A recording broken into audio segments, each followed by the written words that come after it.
Welcome to the Miracles Happen Fertility podcast, where it's all about using the power of your mind to create hope, health, and miracles on your fertility journey.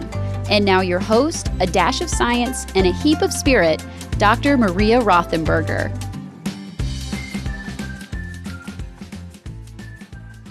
Hey there, welcome. This is Maria Rothenberger, your host for the Miracles Happen Fertility podcast. Welcome to episode 118, where we are going to be talking about the second chakra. This is the second part of a 7-part series all about the chakra system, inspired by the Spirit Baby sessions that I do, where I'm able to check out others or check out clients' energy system, their chakra system, and talk to them about ways which it can be balanced more and healthy, and all the ways in which they might notice differences in their life when they begin working on balancing or strengthening or quieting down whatever they need to do in their specific chakra. I should note, all of the chakras are interrelated, so it's not like you work on one individually. They all interrelate. So you'll start seeing more balance. If you focus on one particular chakra, you'll notice changes in others. But today, we are going to be talking about the second chakra. And just in case you didn't know, it's a pretty important chakra in the fertility world because it governs reproductive health. All right. Before we get to that, let's do a quick check-in. What's happening at the Miracles Happen Fertility Center? I am still plunging forward with my Spirit Baby Foundations training. If you are interested in connecting to your own spirit babies or helping others connect to theirs, we're going to be doing a foundations training to begin learning how to do that using various techniques, using your own clair, meaning clairvoyance or clairaudience. We will discover what that is. We're going to be practicing one-on-one and with a group, only if you want to. There are no have-tos in this training, but I highly recommend it. And we'll be using different physical tools like crystals and pendulums and things like that. Just learning the basics. What is all this stuff and how do we use it and how is it related to Spirit Baby? Now, I should say that Spirit Baby work is mediumship work. So that means you're connecting to souls on the other side. I began my own journey. If you don't know that story, you can go back to my coming out story back in July of 2020. And I talked about how I came to do Spirit Baby work, and it started with sitting with a client who had had a late-term loss of her twins. And since then, I've been able to connect to all kinds of souls on the other side, my loved ones, others' loved ones, spirit babies. And it's been, humbling, actually. Really humbling. I still, kind of my head spins, I still ask myself the question if it's real. But all I can go by is how others respond when I talk with them about their loved ones on the other side and know that they're getting some healing from it. So it's been a really good time. I can also connect with past lives, people who have come to me and have experiences that they can't explain or symptoms they can't explain, and we can talk about past lives in that way too. Fun stuff. So that also, by the way, past life stuff will be part of the Spirit Baby training. It's going to be so much fun. Okay, so the focus, of course, is all about spirit babies, but because there's so much involved in it, we're going to be doing a lot of playing, and play is a huge part of the second chakra. Just tying it in for you there, let you know, you're going to be really invigorating that second chakra if you do Spirit Baby work. So if you want to do or learn more about the program, you can go to drmariarothenberger.com/spiritbabytraining and sign up for information there. I will be sending out emails to give all of the details and answer all of your questions, whatever that might be. Oh, also, if you haven't already, check out the Miracles Happen membership. That is a space on Patreon, patreon.com, where you can connect with other people who are like-minded like me, who are both quite grounded in scientific literature and things like this, but also looking into mediumship and these more esoteric ideas. And we who are also dealing with fertility stuff. So we have a fun time. You get all kinds of extra things for being a member, including more time with me in a monthly live Q&A. If you cannot attend the live Q&A for whatever reason, you are entitled to ask me a question which can be answered in the live Q&A, and you get a recording after. You get early access to these podcast episodes a full week in advance. You get oracle readings. You get, oh my goodness, you get a lot of stuff, including things that I couldn't even list on the Patreon page because I'm not technically allowed to do it because Patreon considers it gambling. I guess most people consider it gambling. For example, when you get extra entries into a giveaway. So, and I'm beginning to do like random content, like singing for you guys and stuff like that. So it's just a good time. It's a really good time. I dedicate extra time to my membership. Obviously, you can send me private messages there, by the way, and I prioritize those over email. So it's really a win for change compared to all the things that you actually get. So if you are interested in that, you can go to drmariarothenberger.com/member and look into it and see if it's something that you're interested in. It's a good time. Come join us. You can also, become a non-member anytime you want. You are not bound for life, unless, of course, you want to be. All right. What are we talking about today? We are talking about the second chakra. Now, I mentioned this in last week's episode when we talked about the first chakra, that I like to pull from two sources to talk about chakra work. There is all kinds of information out there. I do recommend not going down the Dr. Google rabbit hole, of course, but do your own research. See what resonates with you. I like to pull from Carolyn Myss, her book, Anatomy of the Spirit. You can look her up too. Her last name is spelled M-Y-S-S, but it's pronounced Mace. She's been around for decades and decades. She's a medical intuitive. And I also like to pull from Deepak Chopra's website. I believe that's Chopra Center or Chopra. Maybe it's just chopra.com. Because I love the way that they talk about these energy centers and what to do or what you notice when they're out of sync and what to do when they are out of sync so that you can bring them back into alignment. We use, all these words. In sync, not the band, that I loved the band. In sync, alignment, charged. All of these words are words that I would use to describe the chakra system. Invigorate, you've probably heard me say, maybe even said it in this podcast episode.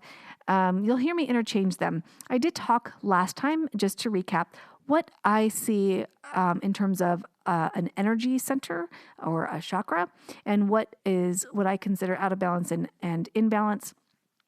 A chakra, in my mind's eye, is a healthy one that's in line, is a nice size, like maybe a large grapefruit, and it is spinning, but not too fast and not too slow. And it's got very good boundaries. So it's got strong lines on the outside, and it's full of beautiful, intense color. So depending on the chakra itself. And we're going to be talking about all the colors of the chakras. You've probably seen images of that before. The one chakra that differs for me is the crown chakra. Most people say that it is purple, and I see it like an opalescent with purple specks in it and other colors too. It's very interesting. Anyway, so that is how a chakra, quote, should look, or how a healthy, lined, invigorated chakra looks. So I'll be talking about more, obviously, about what you might notice if you have an out of whack second chakra.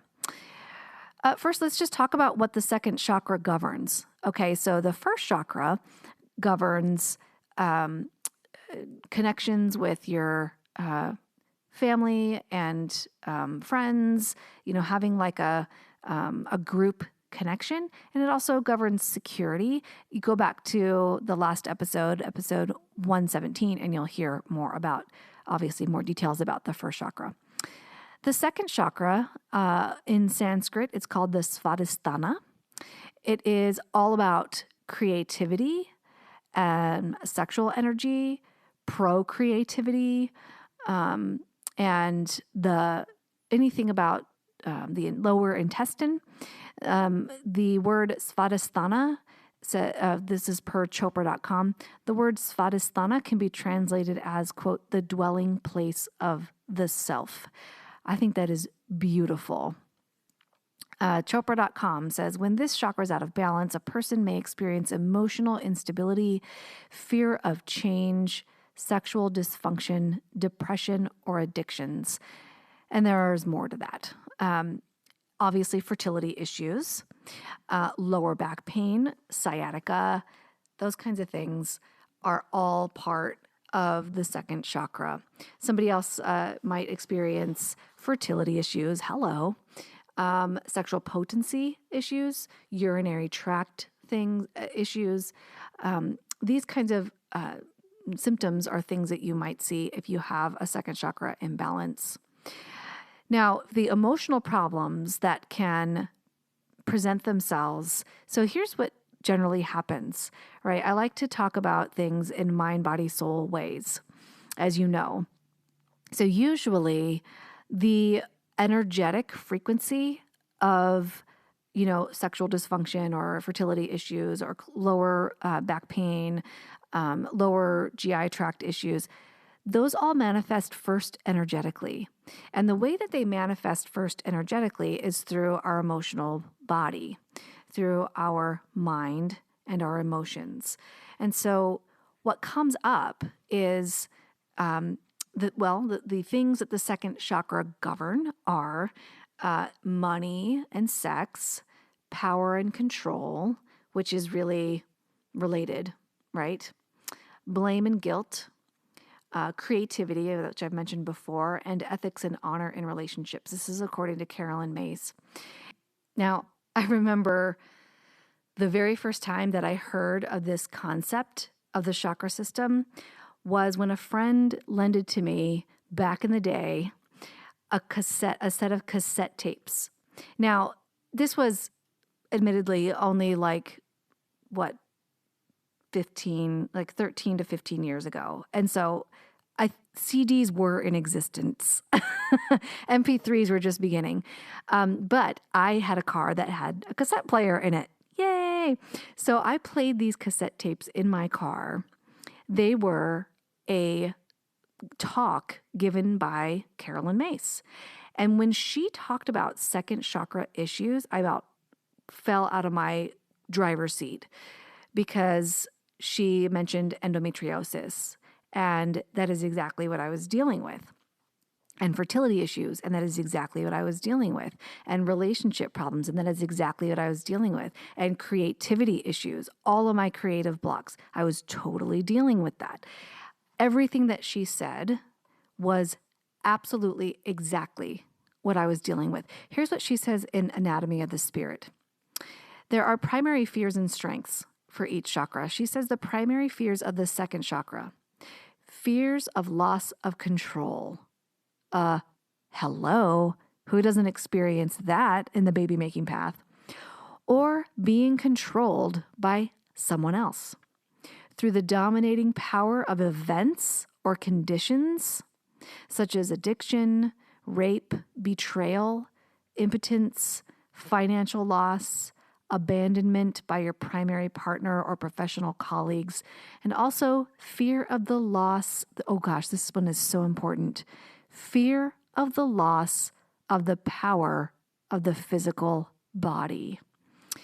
I mean, all of these things are important, but in the fertility world, many of these are related in the fertility world, but fear of loss of control or power of the physical body.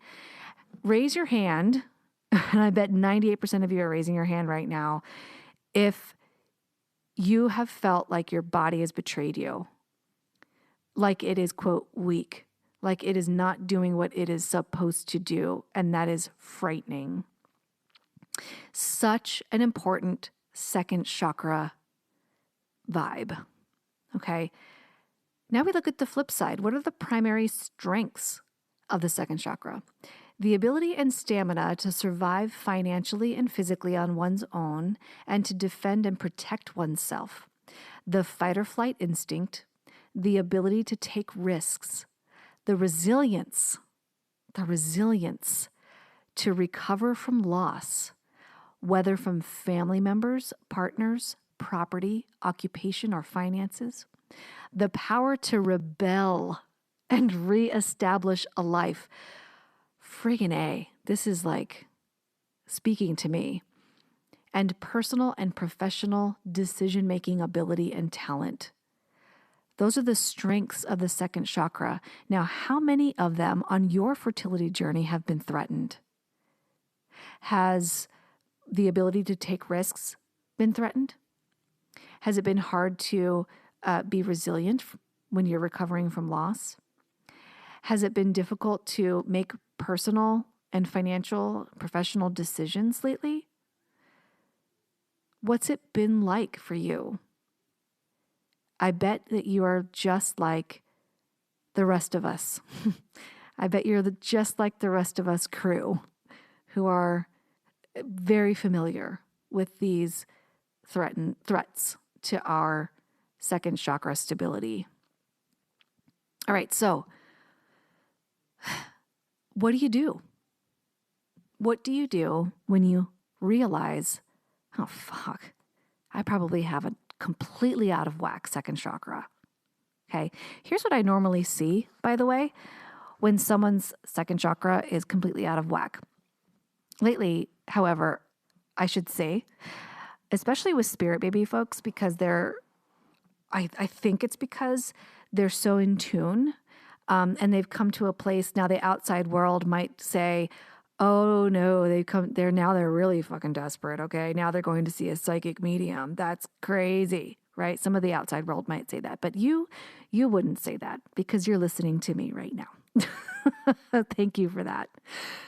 But I think what happens is that people are rocked to their very core, and they turn toward things that are in the non-physical world for support, for explanation, for reasoning, for taking all their WTF questions to.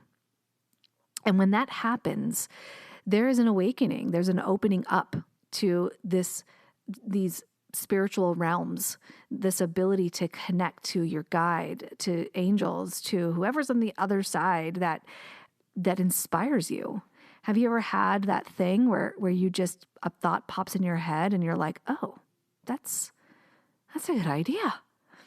Or, I'm thinking about so-and-so, and then they freaking text you or call you. Is that attunement, that connection to a different vibration.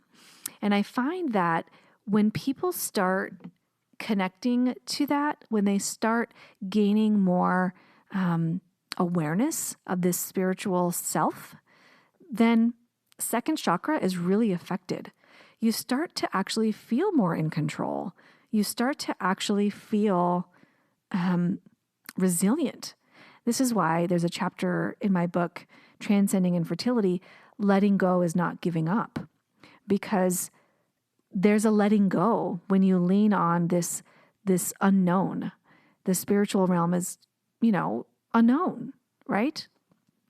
We have faith that it exists, but do we have a knowing? Not in the traditional sense. I personally feel like I have a knowing, but it's not a physical knowing, right? I can't prove it. Or I can, connect to a loved one of yours and be completely spot on, and you might be like, no, that's stupid. Well, maybe you wouldn't, but maybe your Uncle Bob would.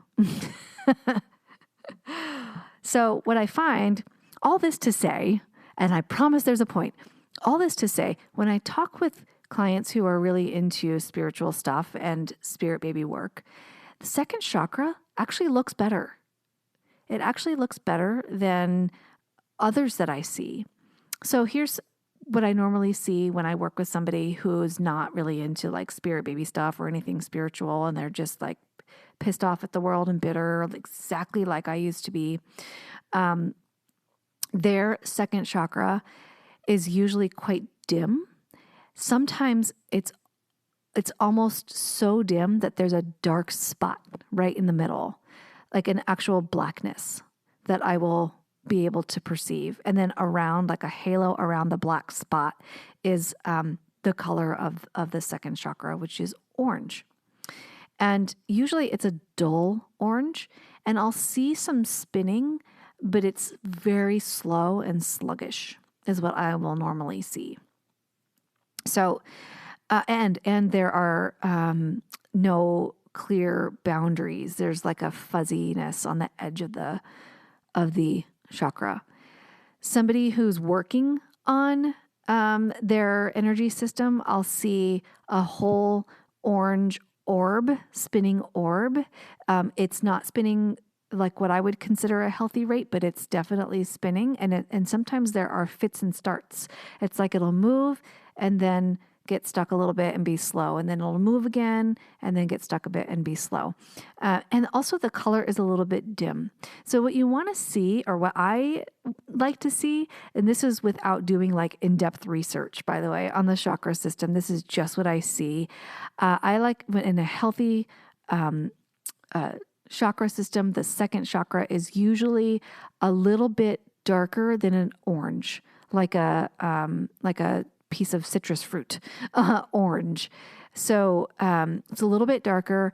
It's spinning pretty quickly, but not like super rapid and not super slow. And it's about the size, a little bit larger than a grapefruit, as I said before. So in the fertility world, I'll usually see, especially when someone's not, they're in that part of their hero's journey. Oh, I should do a podcast on hero's journey. Joseph Campbell, that's good stuff. They're in that part of their journey where it's just like they're either in the darkest night of the soul, you've probably heard that phrase before, or they're approaching it. And so they're like, fuck you. I don't want to talk about spiritual shit. This is dumb. Just get me pregnant, okay? Get me pregnant and get me carrying to term. That's what I'm looking for. And that might be familiar to you. It's certainly familiar to me. That space is really challenging. That second chakra is taxed big time when we're in that space. All right. What can you do when your second chakra is completely out of whack? So first of all, the nature of the second chakra is play. Okay. So there's creativity.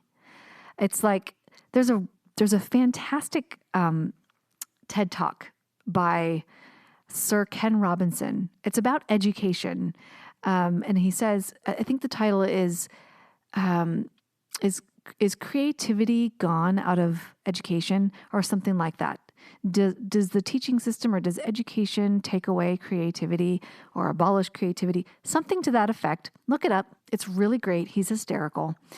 And there's a part in there where he talks about where his son, this is a true story, his son was a little guy, and they were at a church play of the nativity scene, and he was one of the three kings, right, that bring frankincense, gold, and myrrh.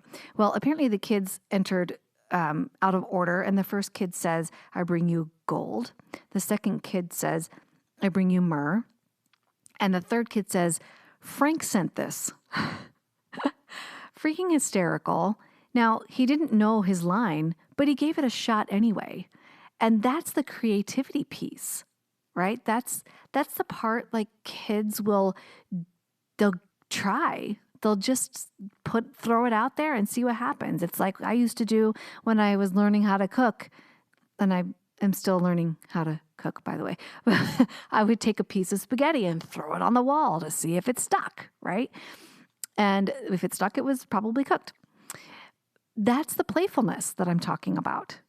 So what's fascinating here is that the second chakra, when you are trying to have a baby, you need to go and be like a baby. And I don't mean go back in diapers and shit like that. I mean, in your curiosity, in your playfulness, in your ability to stare at wonder at the world, or stare in wonder at the world. You know, my husband and I, my family and I, we all went camping recently, right? We were camping the entire summer 2021, going all over our hashtag backyard in Oregon. This time we crossed the border into Washington on this particular trip. And we were just driving, and my husband says, "Oh my God, take a picture of those clouds.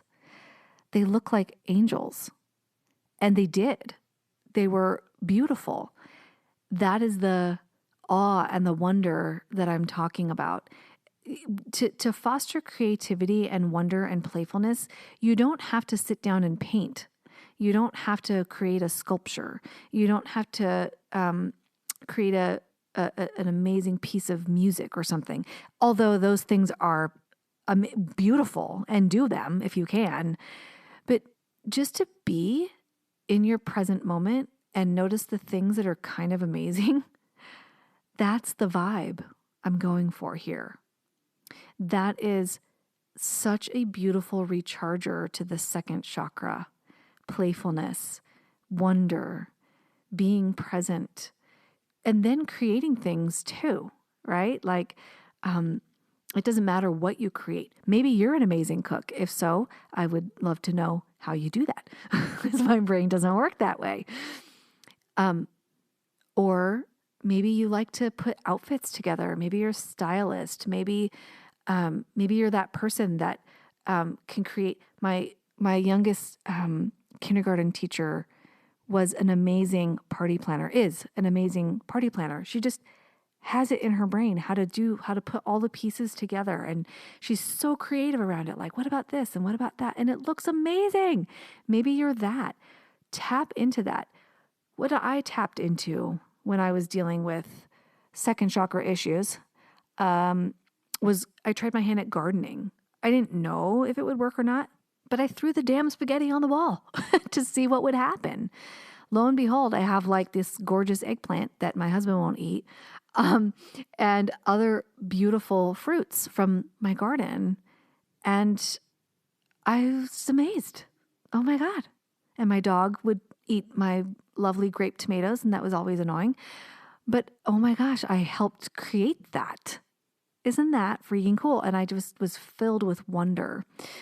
This was all, by the way, paired with meditation and other things to be able to do that. It's all in my book, transcendinginfertilitybook.com, or you can get it on Amazon. But this is all second chakra vibe. Okay. If you want to get a sense of lifting your depression a little, which happens quite often in the fertility world, sit in wonder at something, anything. Start in nature. Sit down in the grass and wonder about all of the organisms that are living in the grass and how it's their world and how absolutely amazing that is and what kind of a giant you are to them. Even better, look outside around you, especially if you see large structures or large natural things like mountains or hills, and imagine how tiny you are compared to that. How small you are in this glorious space. There's something about that just creates a sense of wonder, and it makes you want to explore every nook and cranny of this planet. Okay, I'm getting a little hokey, as I tend to do sometimes, but that is second chakra. Maybe I'll just boil it down to that. Second chakra equals hokey. I don't know. maybe I'll just say that. No, I'm just kidding. Stare in wonder at something. Okay, put that on your agenda this week. Other ways that you can begin to create this energy shift in the second chakra, to begin balancing it, to begin reinvigorating it. The color orange, as I said, is really important here. And so you want to surround yourself with orange things. eat orange foods, wear orange clothing. You can use crystals that are orange color, like orange carnelian or tangerine quartz, orange jasper, orange calcite. Ooh, peach moonstone. Didn't we talk about peach moonstone when I did the crystal thing, the crystal episode? I think we did. I think we mentioned peach moonstone. That was like a really important one. Go back to that episode and listen. Hang on a second. I'm Googling as I'm recording. That's probably not like the wisest thing, but I'm not going to edit it out because imperfection. Yay. I'm all for it. Okay. So episode 116 with Dr. Brana. She talks about crystals like she's amazing.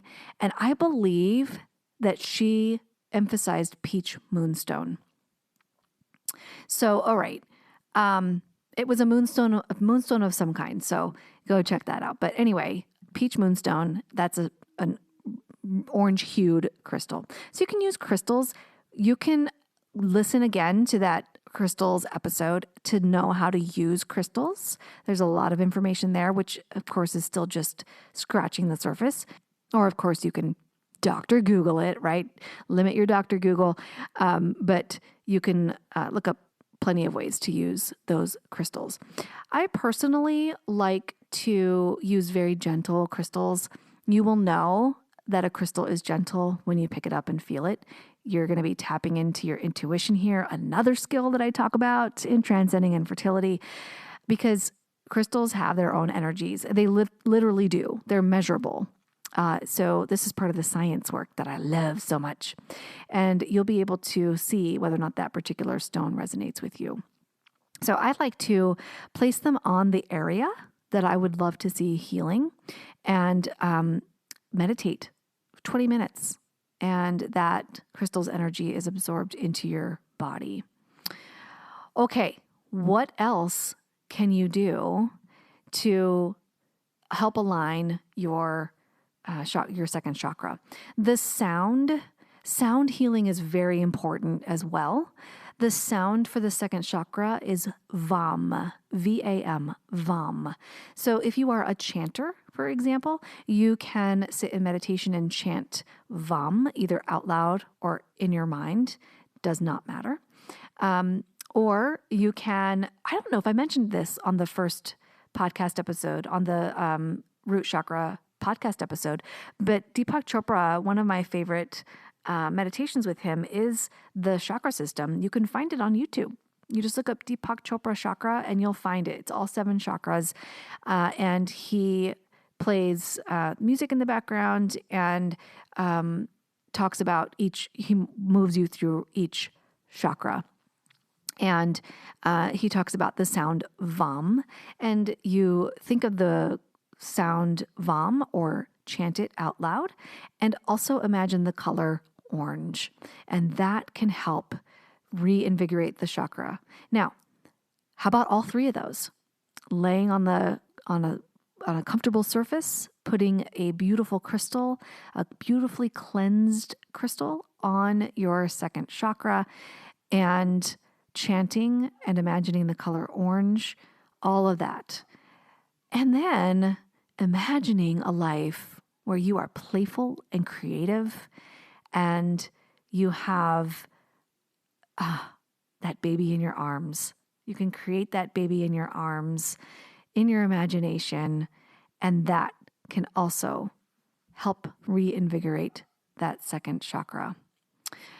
At the very least, create something in your world right now that is playful and fun, and do that at least once a week. That is my official prescription for you.